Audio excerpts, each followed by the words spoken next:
High guys, welcome to my channel. So hi दुसरा part बाहुबलीच्या बड्डेचा. Surprise दिला. त्याच्यानंतर बाहुबलीला मी झिप्टोवरून परफ्यूम मागवले होते, पण ते खूप छोटे आले कारण मी गिफ्ट काही घेतलं नव्हतं. सो विचार केला झिप्टो करते, पण जरा गडबड झाली.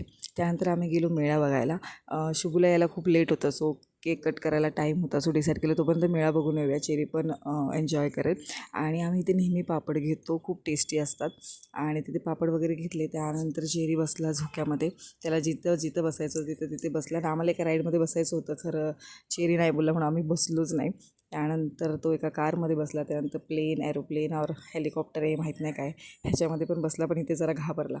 आणि मग त्यानंतर आम्ही थोडीफार शॉपिंग केली, जी आम्हाला काही शॉपिंग करायची होती. आणि चेरी खूप हट्ट करत होता की अजून एका झोक्यात बसायचं आहे. सो आम्ही तिथून निघालो लवकर, कारण शुभू यायचा टाईम पण झाला होता. आणि शुभूने बाहुबलीसाठी आणले होते कपडे येताना, मग तेच कपडे बाहुबलीने वेअर केले केक कट करताना. त्यानंतर सगळे आले आणि मग मस्त बड्डे सेलिब्रेट झाला. त्यानंतर आम्ही घरी मागवली होती बिर्याणी. सगळ्यांनी बिर्याणी खाल्ली आणि छान असं एन्जॉय केलं. व्हिडिओ आवडला असेल तर लाईक करा. Thanks for watching.